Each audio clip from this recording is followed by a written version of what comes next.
Imagínense, estos dos países al borde de la guerra, tropas listas. La tensión se puede cortar con un cuchillo. Y suena intenso. De repente una reunión secreta en una posada rural lo cambia todo. Como una película de espías. Exacto. Hoy nos vamos a sumergir en un capítulo casi olvidado de la historia de Sudamérica. A ver. La disputa por el canal Beagle entre Chile y Argentina en 1978. ¡Oh, interesante! Y para comprender cómo se evitó una guerra, vamos a analizar documentos desclasificados, relatos históricos e incluso una carta personal que arrojan luz sobre este tenso periodo. Increíble. ¿Verdad? Sí.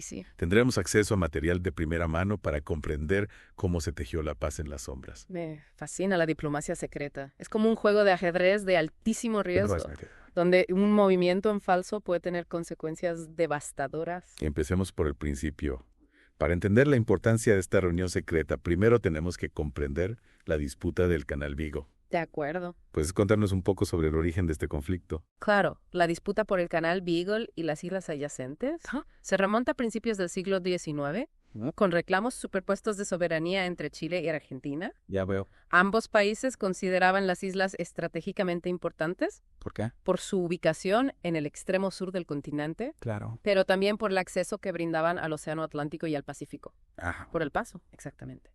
Y no olvidemos el potencial de recursos naturales en la zona. Petróleo, pesca. Exacto. Todo esto añadía una capa adicional de tensión a la disputa. Y en los años 70, esta disputa latente se convirtió en una crisis internacional, ¿verdad? Sí, en la década de 1970 fue un periodo particularmente turbulento en América del Sur. Dictaduras militares. Exacto, dictaduras militares, tensiones geopolíticas, una creciente carrera armamentista. Un polvorín. El fracaso de las negociaciones directas y el laudo arbitral de la reina Isabel II, que Argentina rechazó en 1977, llevaron a un punto de ruptura. Ya. En 1978 la posibilidad de una guerra era real. Imagínate ambos países movilizando tropas, realizando ejercicios militares cerca de la frontera. Fue una situación realmente tensa. Sin duda la región estaba al borde del abismo. Con este panorama tan tenso como telón de fondo, entran en escena nuestros protagonistas. A ver. El general chileno Santiago Sinclair, jefe de la DINE. La inteligencia militar chilena. Correcto. El general argentino José Antonio Vaquero, segundo jefe del Estado Mayor del Ejército Argentino. Ajá. Y Enrique Dávila, un empresario chileno-argentino que actuó como intermediario. Interesante. ¿Cómo es que estos tres hombres, con roles tan distintos, se encontraron en el centro de este drama geopolítico? Bueno, aquí es donde la historia se pone realmente interesante. Cuéntame. La inteligencia chilena, la DINE, había detectado que un sector del gobierno argentino, aunque no podía expresarlo abiertamente, buscaba una salida diplomática al conflicto. Un grupo dentro del gobierno argentino que no quería la guerra. Sí, una facción más pragmática dentro del régimen militar argentino. Interesante. Y aquí es donde entra en juego el general Sinclair. Bajo la autorización del propio Pinochet se le encomendó una misión secreta. Contactar con los argentinos y explorar la posibilidad de una solución pacífica. En secreto. Exacto. El problema era cómo hacerlo sin levantar sospechas. Una misión secreta en territorio enemigo, en medio de una crisis diplomática. Una tarea de alto riesgo. No debía ser nada fácil. ¿Y por qué eligieron Mendoza como punto de encuentro? Mendoza ofrecía la tapadera perfecta. ¿Por qué? Una ciudad cercana a la frontera, pero en territorio argentino. Ajá. Conocida por su industria vitivinícola y su turismo, era un lugar donde una reunión de negocios no despertaría demasiadas sospechas. Es una excusa perfecta. Exacto. Y ahí es donde entra Enrique Dávila, un hombre con conexiones en ambos lados de la frontera. Dávila, el empresario vitivinícola con un pie en cada país. Sí, un personaje casi de novela de espías. Exactamente. ¿Y cuál fue su papel en todo esto? Dávila tenía experiencia como mediador informal en disputas menores entre ambos países. Su posición como empresario aparentemente neutral le permitía moverse con cierta libertad sin levantar sospechas. Ya veo. Fue encargado de organizar la logística de la reunión y proporcionar una coartada creíble para ambos generales. El hombre clave en la sombra. Sin duda. Ya tenemos el contexto, la crisis, los personajes. Ajá. Ahora la gran pregunta. ¿Cómo lograron estos dos generales en bandos opuestos de un conflicto a punto de estallar llegar a esa reunión secreta en Mendoza?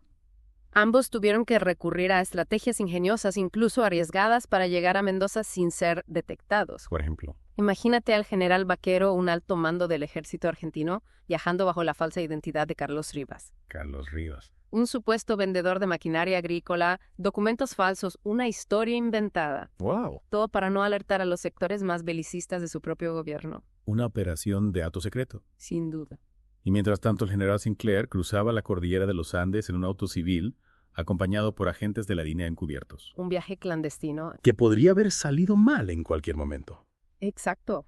Ambos generales asumieron un riesgo enorme al embarcarse en esta misión secreta. Si los hubieran descubierto. Las consecuencias habrían sido graves. Para ellos y para la posibilidad de una solución pacífica. Exactamente, estaban jugando con fuego. Y finalmente llegan a la hostería La Cieneguita, una modesta posada en las afueras de Mendoza. Allí, en una habitación con paredes de adobe, una mesa de roble macizo y una botella de Malbec de 1968, se encontraron cara a cara dos hombres con el destino de sus naciones en sus manos. Un momento histórico. ¿Cómo fue ese encuentro?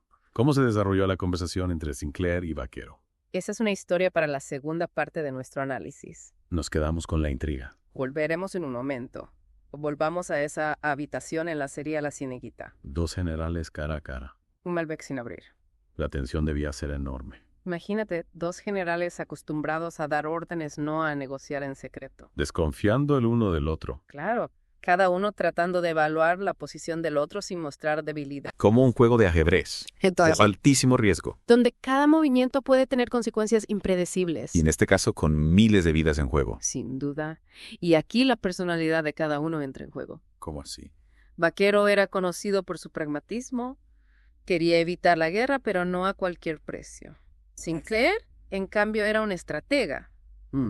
Más inclinado a buscar una salida que salvar a las apariencias para ambos países. Dos enfoques distintos. Totalmente. ¿Y quién dio el primer paso en esa tensa negociación? Es en donde la carta de Dávila fue Sinclair quien presentó primero su propuesta. ¿Qué propuso? Sacó un mapa del Canal Beagle, Un mapa. pero no era un mapa cualquiera. Ah, no. Había sido modificado sutilmente para mostrar una posible solución. Un mapa modificado. Sí, ¿Con qué objetivo? para sugerir que Chile retiraría 2 barcos patrulleros del área en disputa. O sea, Un gesto que a simple vista parecía una concesión a Argentina. una retirada estratégica. Exactamente. Wow. Una forma de calmar las aguas Para ganar tiempo. y dar una oportunidad a la diplomacia. Y a cambio de esta retirada, Argentina se comprometería a posponer su plan de invasión. la Operación Soberanía, Correcto. que ya estaba en marcha. Exacto. Una pausa para respirar, Una tregua. con la esperanza de encontrar una solución a largo plazo. ¿Y había alguna garantía de que Argentina realmente detendría la invasión? Esa era la gran incógnita. Y para asegurar que esta pausa no fuera en vano, ambos países se comprometían a acelerar la mediación papal. Que ya estaba en curso en el Vaticano. Correcto. Fue una tregua táctica con la esperanza de una solución a largo plazo. ¿Cómo reaccionó Vaquero a esta propuesta? Con cautela como era de esperar. Claro. Le preocupaba con razón que esta aparente concesión por parte de Chile fuera interpretada como una debilidad por los sectores más duros de su propio gobierno. Ya veo. Si esto se filtra, nos llamarán traidores, le dijo a Sinclair según la carta de Dávila. Traición en tiempos de guerra. Un riesgo enorme para ambos generales. Estaban jugando con fuego. Sin duda. Por eso acordaron que la reunión se mantendría en absoluto secreto. Nada de actas, nada de testigos. Solo la palabra de 3 hombres. Un pacto sellado en las sombras con el peso de la historia sobre sus hombros. Y justo cuando pensábamos que la historia no podía ser más intensa, aparece un nuevo personaje que casi lo arruina todo. Kingpin, Ramón Gómez, un empleado de la hostería que escucha parte de la conversación. un testigo inesperado. 2 generales de países enemigos reunidos en secreto y de repente aparece Ramón Gómez. Un desastre a punto de ocurrir. ¿Qué hizo Gómez? Alarmado por lo que escuchó, intentó contactar con la policía. Si la policía hubiera llegado a la posada, El escándalo habría sido mayúsculo. ¿y cómo lograron evitar que la situación se saliera de control? Fue Dávila con su astucia y sus conexiones quien salvó la situación, ¿Qué hizo? con una mezcla de labia, documentos falsos, y según se rumorea un soborno bien colocado, convenció a la policía de que todo era un malentendido. Menos mal. Si no hubiera sido por su rápida intervención, la reunión se habría desmoronado. Dávila es hombre clave en la sombra. Un verdadero maestro de la improvisación. Parece que su papel fue mucho más importante de lo que imaginábamos al principio. Sin duda, y con el peligro superado, Sinclair y Vaquero pudieron finalmente sellar su pacto secreto. ¿Y cómo lo hicieron? ¿Un apretón de manos? ¿Un brindis con el Malbec? Algo mucho más discreto, quizás más simbólico. Escribieron a mano un breve memorándum. un acuerdo de una sola página que ambos firmaron y luego quemaron en el cenicero de plata de la habitación. Las cenizas de un acuerdo secreto. Un intento desesperado por evitar la guerra. ¿Qué decía exactamente ese memorándum? El documento que conocemos gracias a los relatos de Dávila establecía 3 puntos clave. ¿Cuáles? No realizar movimientos militares ofensivos antes del 25 de diciembre de 1978. Permitir que el Vaticano asumiera un rol activo en la mediación. Bien. Y, por supuesto, mantener la reunión en absoluto secreto. Un acuerdo simple pero cargado de significado. Una pequeña llama de esperanza en medio de la oscuridad. ¿Y qué pasó después? ¿Cómo reaccionaron los gobiernos de Chile y Argentina a este pacto secreto? Las consecuencias de esta reunión fueron más complejas de lo que se podría imaginar. Pero eso lo dejaremos para la tercera parte de nuestro análisis. Un pacto secreto firmado la amenaza de guerra latente. ¿Qué pasó después de esa reunión en la hostería La Cieneguita? Bueno, en los días siguientes, ambos generales cumplieron con su parte del trato. Chile retiró 2 de sus barcos patrulleros del canal Beagle. Como habían acordado. Exacto. Y la prensa argentina lo interpretó como una victoria diplomática. ¿En serio? Sí celebraron la retirada de los barcos como una señal de debilidad chilena. Una jugada estratégica que les dio la ventaja. Exactamente. Una victoria para la diplomacia argentina. Pero la historia no termina ahí, ¿verdad? No, por supuesto. En Buenos Aires no todos estaban contentos con la aparente concesión de Chile. Había oposición al acuerdo. Sí, algunos sectores del gobierno argentino veían la retirada de los barcos con desconfianza. ¿Quiénes, por ejemplo? Generales como Leopoldo Galtieri. Galtieri, uno de los líderes de la Junta Militar.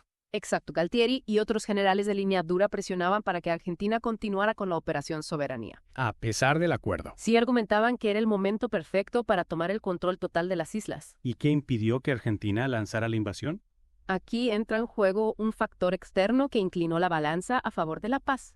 ¿Cuál? Un informe de la CIA. La CIA. Sí, un informe que llegó a manos del presidente argentino Jorge Rafael Videla en el momento justo. ¿Y qué decía ese informe? Revelaba que Chile había logrado descifrar los códigos militares argentinos. Increíble. Espionaje en plena Guerra Fría. Exacto. La revelación de que Chile podía leer sus comunicaciones secretas fue un golpe para los planes de Argentina. Claro, atacar a un enemigo que conoce tus movimientos de antemano es una locura. Sin duda una jugada que podría haber terminado en desastre para Argentina. ¿Cómo reaccionó Videla a esta información? Este informe de la CIA, junto con la presión de Baquero y otros que abogaban por la cautela, inclinó la balanza a favor de la paz. Al menos temporalmente. Sí, Videla decidió posponer la Operación Soberanía, dando tiempo a que las negociaciones con la mediación papal se intensificaran. Una decisión crucial que evitó una guerra en Sudamérica. Sin duda. Pero, ¿qué fue de los protagonistas de esta historia? ¿Qué precio pagaron por su audacia? Las consecuencias fueron diversas. Enrique Dávila, temiendo represalias, decidió exiliarse en España. El mediador. Sí, cerró su bodega y se fue a vivir a Madrid. Lejos del conflicto. El general Baquero, a pesar de haber ayudado a evitar la guerra, fue relegado a un puesto administrativo. Alejado de los centros de poder. Exacto. Y el general Sinclair, aunque continuó dirigiendo la DINE durante varios años, nunca habló públicamente sobre su papel en la reunión secreta. Un silencio que se mantuvo durante décadas. Hasta que en 2015, una carta de Dávila a su hija reveló al mundo la historia de la reunión en la hostería La Cieneguita. Un testimonio póstumo que arroja luz sobre este capítulo crucial de la historia. Y hay un último detalle que me parece fascinante. El cenicero de plata donde Sinclair y Baquero quemaron su acuerdo secreto fue vendido en una subasta en 2021. ¿El cenicero? Sí, por la increíble suma de $120,000. ¿Quién lo compró? Un comprador anónimo que dejó una nota. Esto prueba que hasta en la guerra hay lugar para la cordura. Una reliquia histórica que nos recuerda la fragilidad de la paz y valor del diálogo. Exactamente. La historia de la reunión secreta en Mendoza nos muestra que a veces los eventos más importantes ocurren en la sombra. Lejos de los focos y las cámaras. Y que la valentía, la astucia y la voluntad de dialogar incluso con el enemigo pueden ser las armas más poderosas para evitar la guerra. Sin duda. Una historia fascinante que nos invita a reflexionar sobre el poder de las decisiones individuales y las consecuencias de las acciones tomadas en secreto. A veces los héroes no llevan capa, sino que se sientan a una mesa con sus enemigos, con una botella de vino y la esperanza de un futuro mejor. Gracias por acompañarnos en esta inmersión en un capítulo casi olvidado de la historia latinoamericana. Hasta la próxima.